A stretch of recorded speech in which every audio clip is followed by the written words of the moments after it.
Now we will move on to reissue of shares. जल्दी से हम ये भी देख लेते हैं, इसकी भी जर्नल एंट्रीज।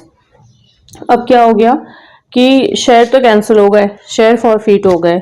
उसके बाद directors have the authority and they have the right to reissue such forfeited shares. एक बार शेयर कैंसिल कर दिए, सपोज 400 शेयर्स कैंसिल कर दिए, उसमें से डायरेक्टर्स को लगा कि हमें ये 400 फिर से री इशू कर देने चाहिए, ठीक है, या 400 में से 200 री इशू कर देने चाहिए, 300 री इशू कर देने चाहिए। Means it depends on the liberty of the directors कि वो किस तरीके से शेयर्स, कितने शेयर्स को और कैसे री इशू कर रहे हैं, ठीक है। सो क्या होता है कि अब जो शेयर्स डायरेक्टर्स ने कैंसिल कर दिए, अब उन्हें री इशू भी करना है। तो री इशू अब वो कैसे ही कर सकते हैं, री इशू एट पार कर सकते हैं, या प्रीमियम पे कर सकते हैं, या डिस्काउंट पे कर सकते हैं। So it totally depends on the liberty of the directors. They have every right and every authority to take decision on their own when it comes to reissue of shares, कि वो किस तरीके से इसे रीइशू करते हैं। Now अब इसकी जर्नल एंट्रीज क्या होती है? 3 कंडीशंस तो मैंने आपको बता दी, अब तीनों कंडीशंस को हम जल्दी जल्दी देख लेते हैं। when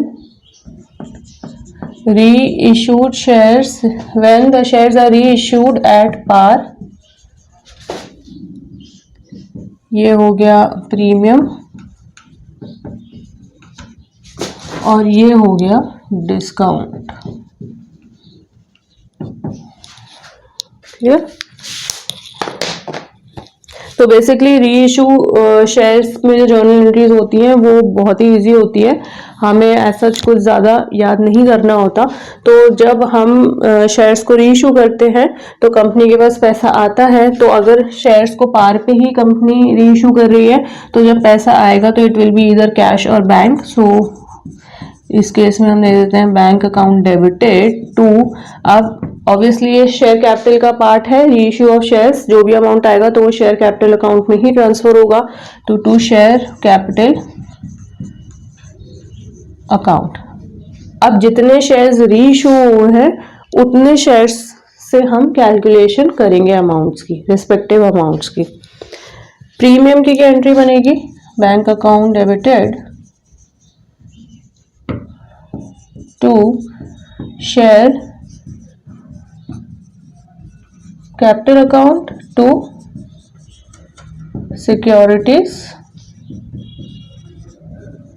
premium amount. जितना भी री इशू पे प्रीमियम डायरेक्टर्स दे रहे होंगे वो अमाउंट से हम कैलकुलेट करेंगे। एंड डिस्काउंट की क्या एंट्री बनेगी? Bank account, now discount is a kind of loss to the company reissue पे, तो इसको हम शेयर फॉर फ्यूचर से अकाउंट से रिलेट करेंगे। तो share forfeiture account debited, जिसमें कि डिस्काउंट की वैल्यू आएगी to share capital account. I hope so आपको ये 3 एंट्रीज क्लियर हो गई होंगी कि हम किस तरीके से इन 3 कंडीशंस में ये एंट्रियां करेंगे। ओके, अब एक इम्पॉर्टेंट बात जो नोट करने की है, जो री इशू में आती है और जो आपको करना ही करना है कैलकुलेशंस में और एडजस्टमेंट्स में, वो है रिलेटेड टू कैपिटल रिजर्व।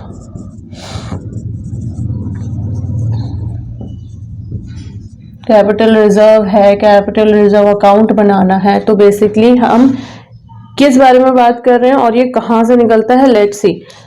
आपने ये एंट्रीज बना ली, ओके। हमेशा याद रखना जब भी री इशू की बात होती है तो कैपिटल गेन का एडजस्टमेंट होना ही होना है, क्लियर। कैपिटल गेन है तो कैपिटल गेन अगर कंपनी के लिए है तो वो कैपिटल रिजर्व में जाएगा। सो उसके लिए हमें क्या करना है? सबसे पहले हम बनाएंगे शेयर फॉर फ्यूचर अकाउंट, ये आपको बनाना पड़ेगा। नाउ अगर कोई क्रेडिट बैलेंस रहता है, सपोज 1000 क्रेडिट बैलेंस बच गया एंट्रीज के बाद, ठीक है, इसको हम यहाँ लिख लेते हैं। कुछ एंट्रीज हमने करी और आखिरी में सपोज 1000 का क्रेडिट बैलेंस दिखा रहा है, तो ये क्रेडिट बैलेंस जो शेयर फॉर फ्यूचर अकाउंट दिखाता है ये होता है कंपनी के लिए कैपिटल गेन। और हम सबको पता है कि कैपिटल गेन हमेशा कैपिटल रिजर्व अकाउंट में जाता है, जिसे हम फाइनली बैलेंस शीट में लायबिलिटी साइड शो करते हैं under the heading reserves and surplus. ठीक है, तो अब ये जो 1000 शेयर फॉर फ्यूचर अकाउंट में क्रेडिट बैलेंस बच गया, ये कैपिटल गेन हो गया, और कैपिटल गेन को हम कैपिटल रिजर्व अकाउंट में ट्रांसफर करते हैं। तो हम एंट्री क्या करेंगे, to capital reserve account. Clear, इसको हम क्लोज कर देते हैं, इसको आप बैलेंसिंग फिगर भी लिख सकते हो। तो यहां से तो हमारा निकल के आ गया कैपिटल रिजर्व। अब कैपिटल रिजर्व रीइश्यू में कैपिटल रिजर्व आपने निकाल लिया, कितना आ रहा है, अब उसकी एंट्री कैसे करेंगे, उसकी एंट्री होगी, यही कर देते हैं,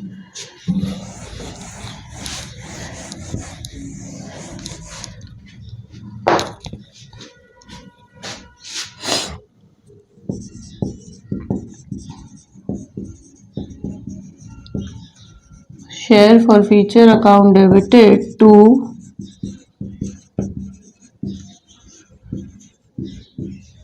कैपिटल रिजर्व अकाउंट। हमारे केस में कितना था, 1000। क्लियर, ये एंट्री बेसिकली आपको याद भी नहीं करनी। कैसे, हमने जो टी शेप अकाउंट बनाया था कैपिटल रिजर्व अकाउंट, ये था डेबिट, ये था क्रेडिट, सॉरी हमने बनाया था शेयर फॉर फ्यूचर अकाउंट। ठीक है, तो हमारा कैपिटल रिजर्व यहाँ आ रहा था कहीं पे 1000। ठीक है, तो एंट्री तो वैसे ही बन गई, share forfeiture account debited to capital reserve, और आपको ये 1000 यहाँ ट्रांसफर करने हैं। क्लियर, तो जितनी भी journal entries share forfeiture से रिलेटेड होंगी उनको हम यहाँ लिखेंगे शेयर फॉर फ्यूचर अकाउंट में, और लास्ट में हमारा जो बैलेंसिंग फिगर आएगा वो आएगा कैपिटल रिजर्व, जो कि क्यों करते हैं वो मैंने आपको बता दिया। कैपिटल गेन होता है कंपनी के लिए, और कैपिटल गेन हमेशा कैपिटल रिजर्व्स में जाता है, जिसे हम बैलेंस शीट में लायबिलिटी साइड शो करते हैं। अंडरस्टूड, आई होप सो आपको ये कैपिटल रिजर्व वाला कंसेप्ट क्लियर हो गया होगा। इट इज वेरी इंपॉर्टेंट, ये अक्सर क्वेश्चंस में बोर्ड्स में आता है। नाउ एक पॉइंट और बहुत ज़रूरी है जो कि आपको ध्यान रखना है, कभी कभी क्वेश्चंस में पूछ लेते हैं, सपोज 400 शेयर्स हो गए, forfeit, out of this forfeited 400 shares company ने री इशू करे 300 शेयर्स। ठीक है, फिर से यहाँ मैं आपको अकाउंट बना के दिखाती हूँ, उससे इजी हो जाएगा। फॉर फ्यूचर शेयर का ये अकाउंट है, ये डेबिट हो गया, ये क्रेडिट हो गया। ठीक है, जो भी हमारा प्रॉफिट आएगा, कैपिटल रिजर्व को हम प्रॉफिट ले लेते हैं, बोल लेते हैं, ताकि वो हमारे लिए इजी हो जाए समझने के लिए। तो यहाँ पे सपोज हमारा कैपिटल रिजर्व आ गया बैलेंसिंग फिगर, जो कि प्रॉफिट है सपोज 1000। नाउ इस केस में हम क्या करेंगे, फॉरफीट हमारे 400 शेयर्स हुए, री इशू सिर्फ 300 शेयर्स हुए, तो प्रॉफिट हम हमेशा री इशूड शेयर्स का ही कैलकुलेट करेंगे। क्लियर, जो भी आपका कैपिटल रिजर्व आएगा वो कैपिटल रिजर्व या कैपिटल गेन या प्रॉफिट 300 शेयर्स पे निकल के आएगा, ना कि 400 पे। वो कब होगा, जब 400 शेयर्स फॉरफीट हुए, 400 ही रीइशू हो गए, तब तो आपका प्रॉफिट 400 शेयर्स पे आएगा। बट इन दिस केस अगर रीइशू 300 शेयर्स पे हुआ है तो कैपिटल गेन सबसे पहले आपको 300 शेयर्स पे निकालना होगा। क्लियर, वो कैसे करेंगे ये भी समझ लीजिए, एंड ये दिस इज वेरी इजी। इसको हम लिख देते हैं प्रॉफिट, प्रॉफिट ऑन 400 शेयर्स, कुछ भी दिया हो, सपोज एक्स वैल्यू दी हुई है, और सपोज इसको हम लिख देते हैं 10,000। ये हम जर्नल एंट्री से कैलकुलेट कर चुके होंगे, ठीक है। जो फॉर फीचर में हमारा अमाउंट आएगा जर्नल एंट्री से, जो फॉर फीचर अकाउंट में फाइनली जो अमाउंट आएगा, that will be the profit, जो कि 400 शेयर्स पे निकल के आएगा, ठीक है। तो ये क्वेश्चन में हमें दिया होगा या हम कैलकुलेट कर चुके होंगे। अब हमें प्रॉफिट कैलकुलेट करना है 300 शेयर्स पे, तो हम कर सकते हैं प्रॉफिट ऑन 300 री इशूड शेयर्स, ये तो था फॉरफीटेड शेयर्स ये, और री इशूड शेयर्स पे हमें इसमें सिंपल मैथ्स लगानी है, ठीक है। जो भी आपका निकल के आए अकॉर्डिंगली जो भी वैल्यू आए, तो that will be the profit on 300 shares. और सपोज ये प्रॉफिट आपका आ गया, इसे आप कैलकुलेट भी कर सकते हैं जल्दी से।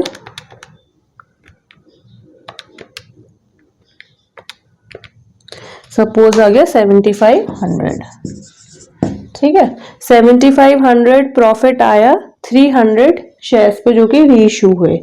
तो ये हमारा जो प्रॉफिट है ये है कैपिटल गेन, कैपिटल रिजर्व, जो कि यहां हमने पहले निकाला था। अब हमने पहले जब ये निकाला था तो हमने उसको बैलेंसिंग फिगर लिख दिया बिकॉज वी हैव कैलकुलेटेड। अब हमें 300 शेयर्स पे कैपिटल रिजर्व का अमाउंट ऑलरेडी पता है जो कि है 7500।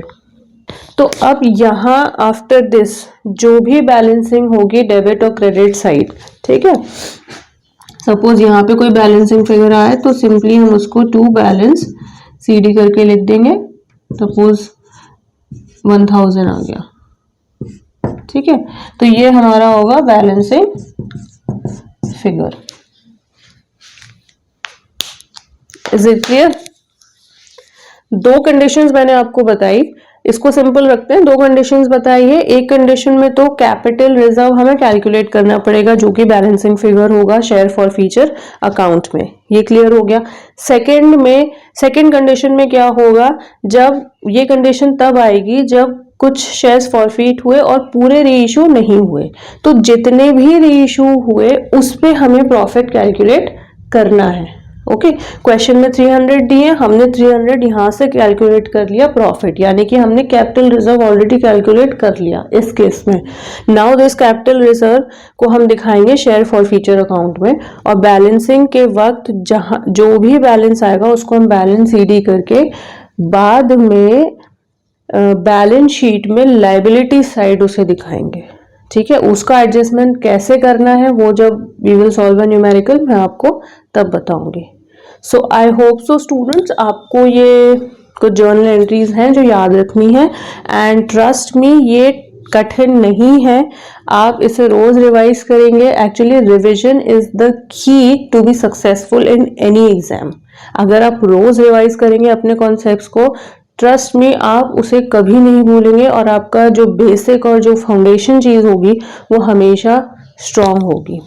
सो अगर आपको फॉर फीचर में और री इशू के एक्सप्लेनेशन में कोई भी डाउट है फर्दर, और आप चाहते हैं कि इसे हम और सिंप्लीफाइड तरीके से एक्सप्लेन करें, तो प्लीज़ आप इसे कमेंट सेक्शन में लिखिए सो दैट ये इजी हो जाए और स्टूडेंट्स के लिए, ताकि आप लोगों के लिए जो हम इतनी मेहनत करते हैं वो सक्सेसफुल हो जाए। सो स्टूडेंट्स, अगर आपको मेरा लेक्चर अच्छा लगा हो तो please like my channel, share it and do subscribe it. See you in the next lecture.